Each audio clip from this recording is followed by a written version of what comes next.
Morning friends, agriculture guide classes में आपका स्वागत है। आज हम लोग सीखेंगे फोटोसिंथेसिस के बारे में। फोटोसिंथेसिस आप लोगों ने पढ़ा होगा, प्रकाश संश्लेषण के माध्यम से पौधे अपना भोजन बनाते हैं। ठीक है, आज हम ये सीखेंगे किस तरीके की इसमें कौन कौन से पिगमेंट्स, कौन से मॉलिक्यूल्स, इसके साथ साथ कौन कौन से तत्व इस रिएक्शन को कंप्लीट करने में अपनी भूमिका निभाते हैं। ठीक है, तो आज हम लोग फोटोसिंथेसिस पढ़ने वाले हैं।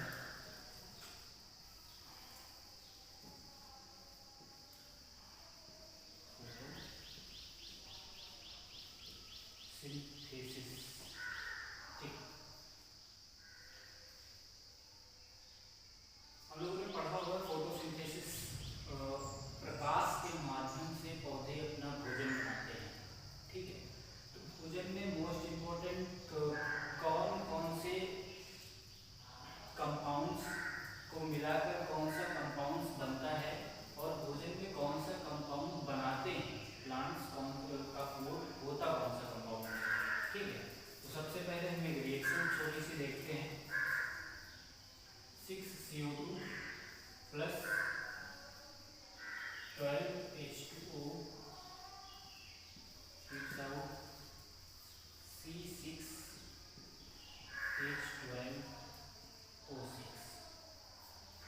ये हमारी रिएक्शन है। ठीक, ये तो हमारा मेन कंपाउंड जो बनता है जिसे हम प्लांट फूड भी बोलते हैं, इसको बोलते हैं ग्लूकोज। ये होता है ग्लूकोज। ठीक है, अब आगे देखो, इसमें ये देखना है कि इसमें कितने कार्बन, हाइड्रोजन और ऑक्सीजन यूज हुए हैं, बचा कितना है। तो जो बचेगा उससे क्या बन रहा है उसको बना देंगे और जो बचेगा उसको निकाल देंगे। ठीक है, तो यहाँ पे देखो 6 कार्बन थे, कार्बन डाइऑक्साइड में 6 कार्बन यूज हुए। सबसे पहले मोस्ट इंपोर्टेंट है कि प्रकाश संश्लेषण के माध्यम से ग्लूकोज का निर्माण होता है। ठीक है, तो इसमें कौन कौन से तत्व, पहला तत्व आपका कार्बन डाइऑक्साइड मिलता है। कहाँ से मिलता है? आपके एनवायरनमेंट से मिलता है।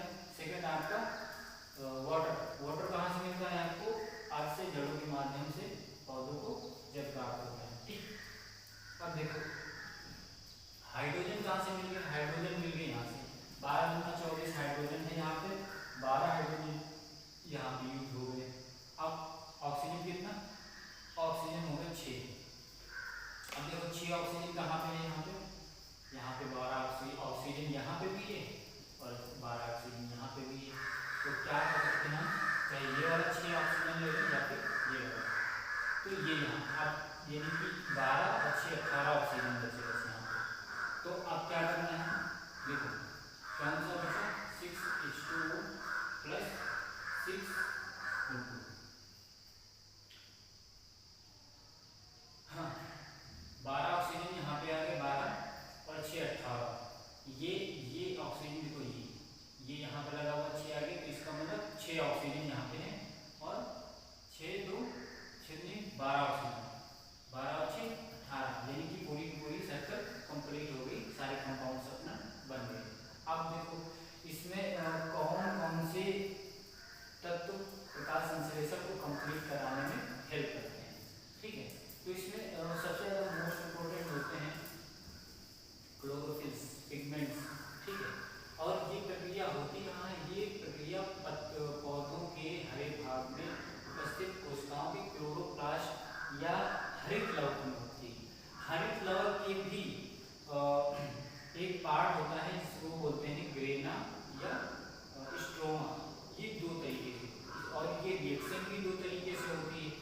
फर्स्ट रिएक्शन तो मान लीजिए लाइट रिएक्शन और डार्क रिएक्शन। डार्क रिएक्शन आपकी सिर्फ और सिर्फ लाइट जो है एंजाइम पे डिपेंड करती है, ये दिन में और रात में दोनों में होती रहती है। लेकिन लाइट रिएक्शन सिर्फ और दिन में होती है, ये सिर्फ लाइट पे डिपेंड होती है। अब लाइट रिएक्शन भी 2 तरीके से होती है, साइक्लिक रिएक्शन और नॉन साइक्लिक रिएक्शन। ठीक, तो आज हम लोग सीखने वाले हैं साइक्लिक रिएक्शन और नॉन साइक्लिक, यानी कि लाइट रिएक्शन किस तरीके से काम करती है। ठीक, सबसे पहले हम लोग ये सीखते हैं कि मैक्सिमम अर्थ पे कौन से ऑर्गेनिज्म हैं जो सबसे ज़्यादा क्या बोलते हैं फोटोसिंथेसिस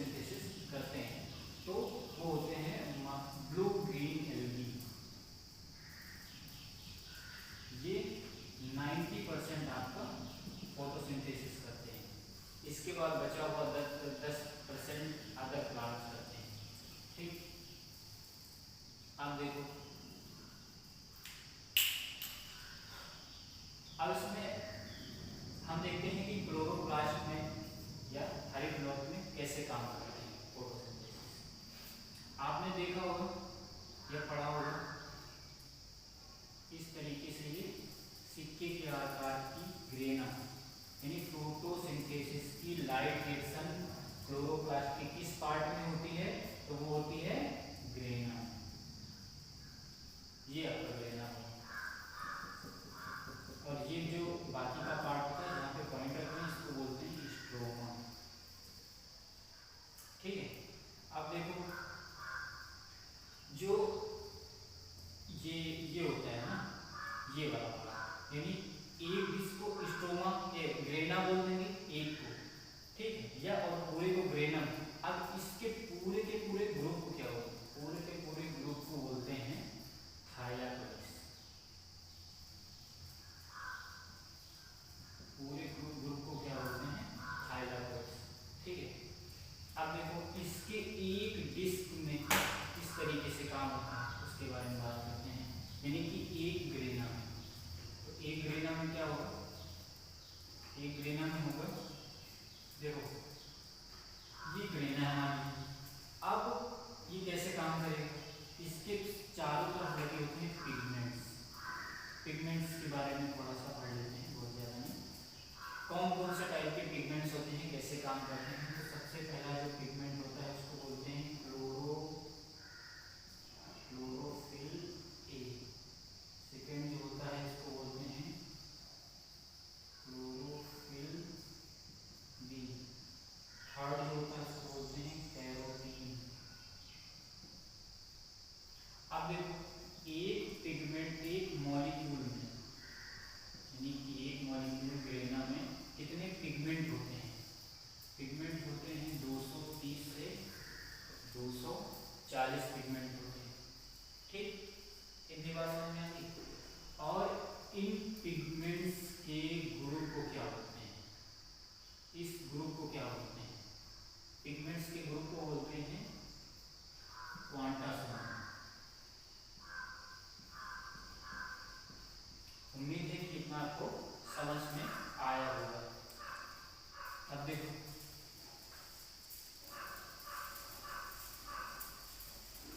ये आपका ग्रेना होगी, ये चारों तरफ आपके क्लोरोफिल ए बी, जो मैंने अभी इधर बताया ना कैरोटीन, इस तरीके से ऐसे ऐसे ऐसे ऐसे इस तरीके से लगे। जब सनलाइट डायरेक्ट इन पे पड़ती है तो इस सनलाइट में इतनी पावर होती है कि अगर ये डायरेक्ट ग्रेना पे या मॉलिक्यूल पे पड़े तो उसका ऑक्सीडेशन कर देगा, इसको जला देगा। ठीक है, लेकिन क्या करते हैं हमारे जो कैरोटीन या पिगमेंट्स बाहर लगे होते हैं, सबसे ज़्यादा लाइट की मार जो झेलते हैं यही झेलते हैं। ठीक है, सबसे पहले इसको एनर्जी मिलती है, यानी ये हीट होते हैं, इनको एनर्जी मिली, फिर इसने अपने साइड वाले को दिया, इस तरीके से धीरे धीरे धीरे धीरे कम होती जाती है अंदर। तो जितनी आवश्यकता होती है उतनी ही एनर्जी अंदर जाती है। ये बात आप समझ लें, यही मेन वर्क है कि इनका ऑक्सीडेशन ना हो पाए, ये जलने न पाए, पिगमेंट्स का बस यही काम होता है। ठीक, आप देखो अब हम बात करते हैं साइक्लिक या नॉन साइक्लिक रिएक्शन कैसे काम करती है। तो सबसे पहले बता दें कि साइक्लिक और नॉन साइक्लिक को फेज फर्स्ट और फेज सेकेंड भी बोला जाता है। ठीक है, और इसमें हमें बनाना क्या होता है, बनाना होता है हमें ग्लूकोज। देखो ग्लूकोज में कितने एटीपी होते हैं, एक एटीपी, एक ग्लूकोज में कितने एटीपी, 54 एटीपी। और ये कितने के बराबर होता है, ऐसे लिख देता हूँ, ये होता है 18 ATP plus 12 NADPH2।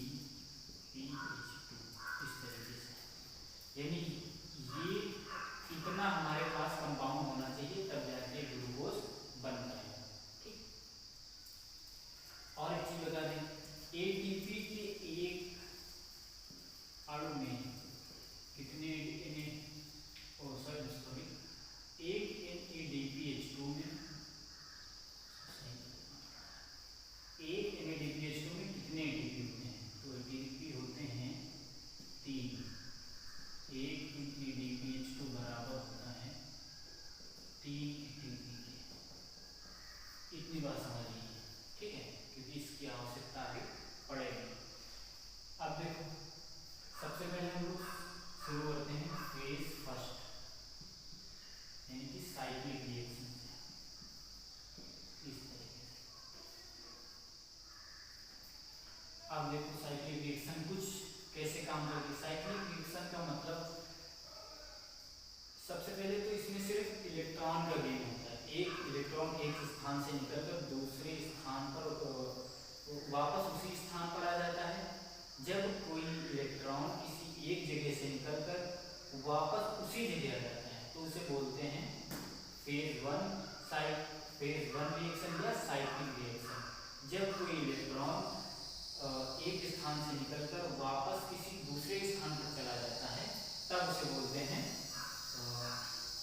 Non cyclic reaction. ठीक है, तो फिर हम सबसे पहले पढ़ते हैं साइक्लिक रिएक्शन। तो इसमें क्या होता है, देखो ये हमारा क्लोरोफिल ए। एक चीज और बता देते हैं आपको, प्रकाश संश्लेषण या फोटोसिंथेसिस करने की एक रेंज होती है। यानी कि जब कोई एक रेंज से कम या ज़्यादा होगी तो फोटोसिंथेसिस नहीं होगी।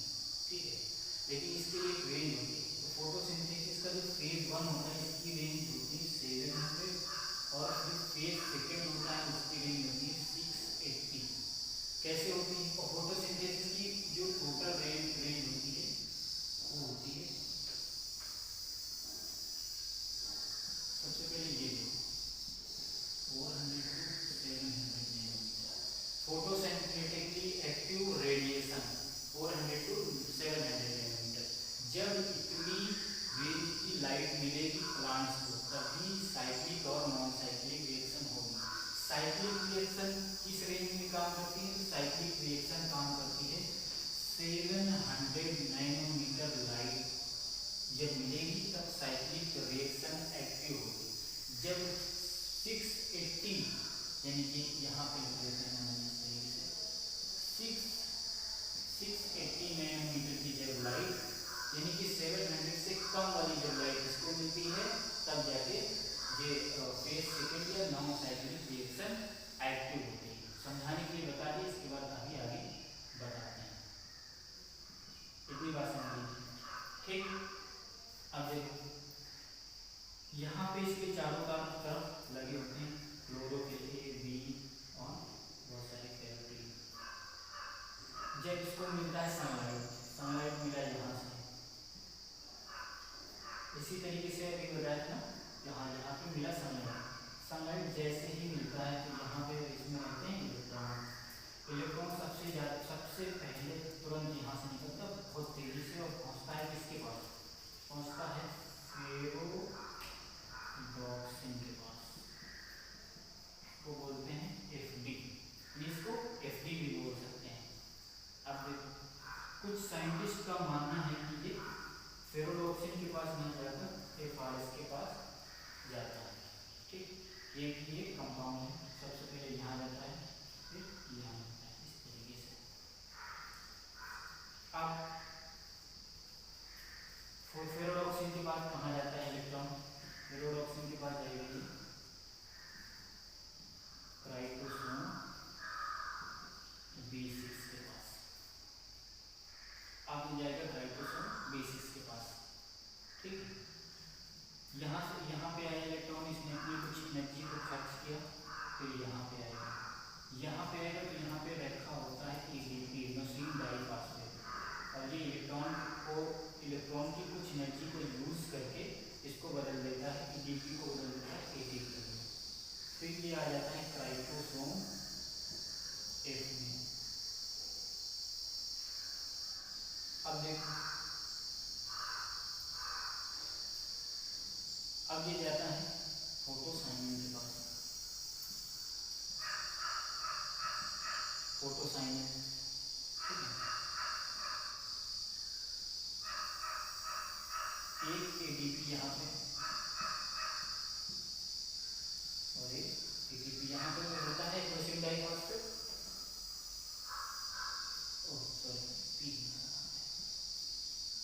P। तो ये भी ATP में कन्वर्ट कर देता है इसको, यहाँ से मिलता है इसको भी एनर्जी। यानी कि एक ATP यहाँ पे बनता है, एक ATP यहाँ पे। साइक्लिक रिएक्शन में कितने ATP बनते हैं?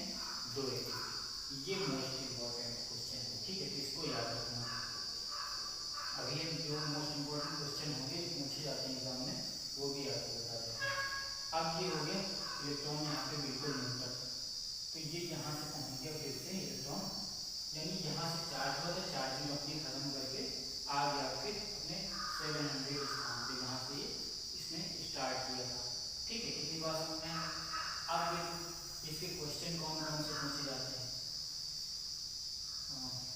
क्वेश्चन कहाँ पर, यहाँ पर लिख देते हैं। ये साइक्लिक रिएक्शन है, देखो पूरा का पूरा इसमें साइकिल बनता हुआ नजर आ रहा होगा, ठीक है। अब क्वेश्चन कौन से पूछे जाते हैं? सबसे पहला इलेक्ट्रॉन एक्सेप्टर फेज 1 में फर्स्ट इलेक्ट्रॉन एक्सेप्टर कौन है? थोड़ा इधर लिख देता हूँ तो समझ लीजिएगा। ऐसे फेज 1 में प्राइमरी इलेक्ट्रॉन एक्सेप्टर कौन है?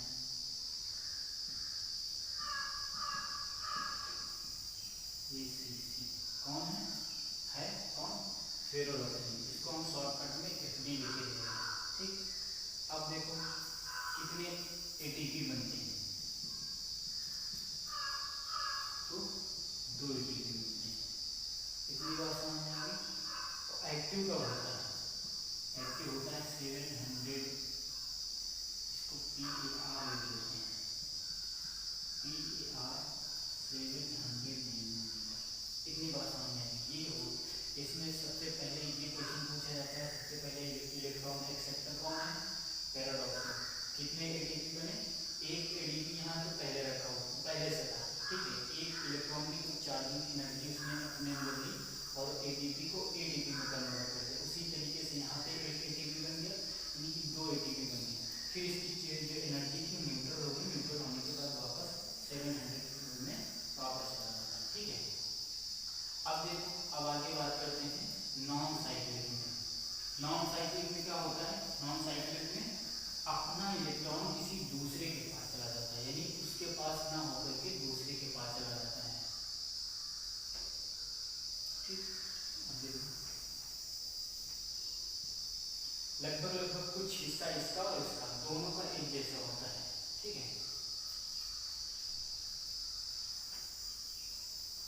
वो थी साइक्लिक और ये थी, ये है नॉन साइक्लिक।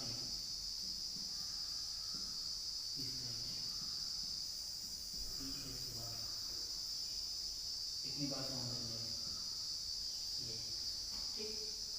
अब देखो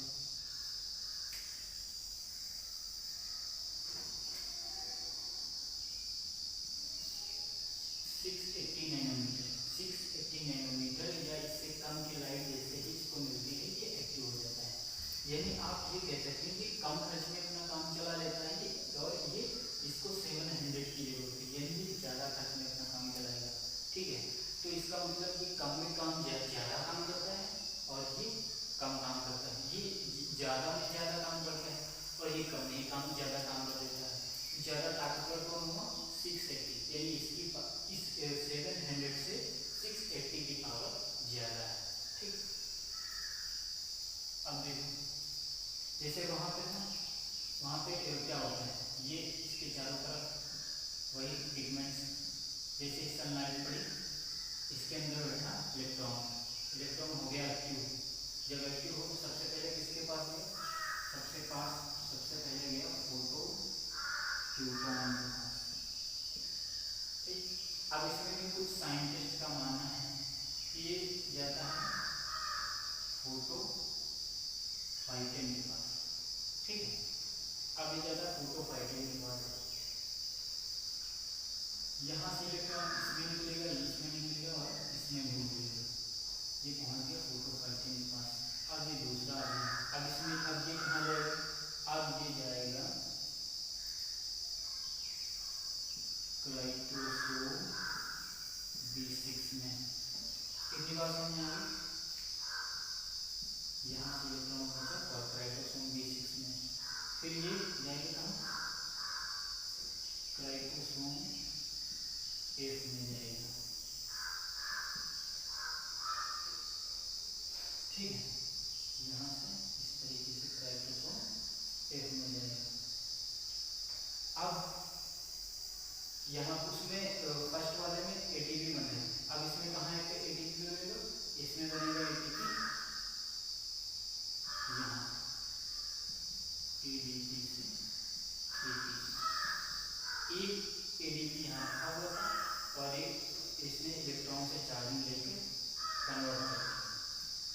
ठीक, जैसे जैसे इलेक्ट्रॉन आगे बढ़ता है उसकी एनर्जी कम होती रहती है।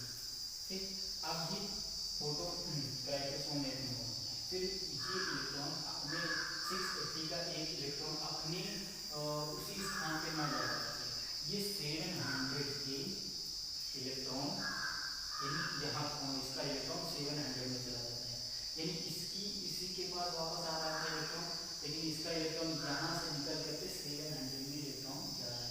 यानी जब तक ये अपनी एक साइकिल पूरी करता है उससे पहले अपना इलेक्ट्रॉन इसको दे देता है कि ये लो भैया तुम अपना मेरे काम चला लो और हम अपना कहीं से जुगाड़ कर लेंगे। सीधी सी बात, इतनी बात समझिए।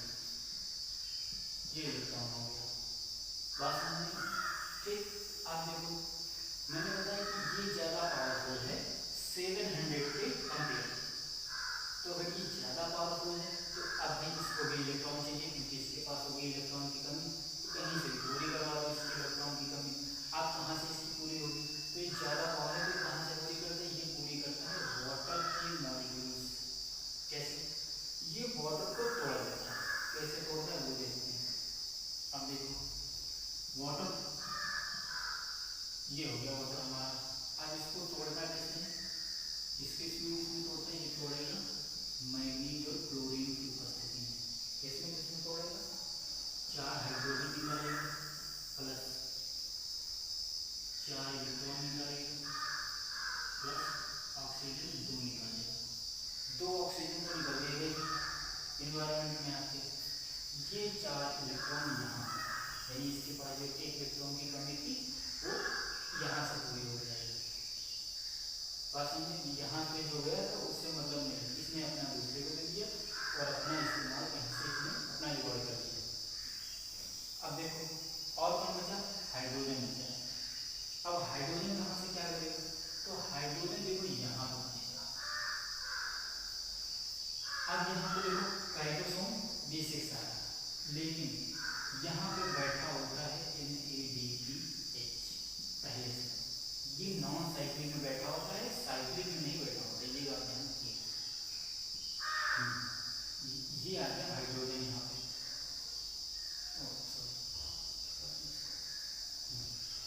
ये 4 हाइड्रोजन यहाँ पे आ गए, ये आ गए यहाँ पे, ये आ गया और यहाँ पे बैठा है NADPH। अगर इसको 4 हाइड्रोजन मिल जाएंगे फिर क्या बनेगा? यहाँ पे हो गया प्लस 4 हाइड्रोजन फिर 2NADPH2, ये बन गया तुम्हारा, यही है। अब देखो साइक्लिक में कितने एटीपी बनने हैं? 2 एटीपी। ठीक, नॉन साइक्लिक में कितने एटीपी बनने हैं? 1 एटीपी यहाँ पे बनना है और क्या बनना है? 2 NADPH2, यानी 2 ये बनना है और 1 ये बनना है। कितनी बात समझ आ गई? ठीक, अब देखो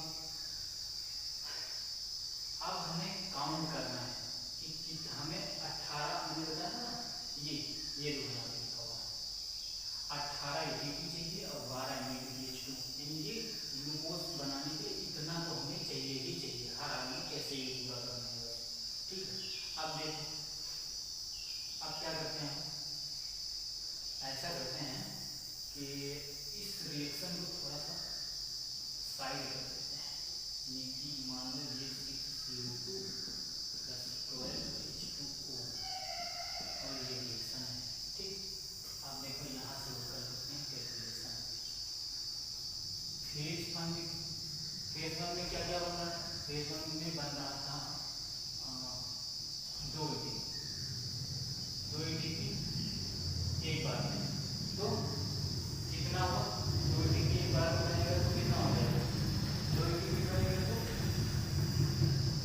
इसको रिएक्शन करनी पड़ेगी 6 बार, यानी कि कितना हुआ? 12 एटीपी। ठीक है, 12 एटीपी बनेगा फेज वन। अब देखो फेज सेकंड में क्या क्या बनेगा? फेज सेकंड में बनेगा कितना बना था?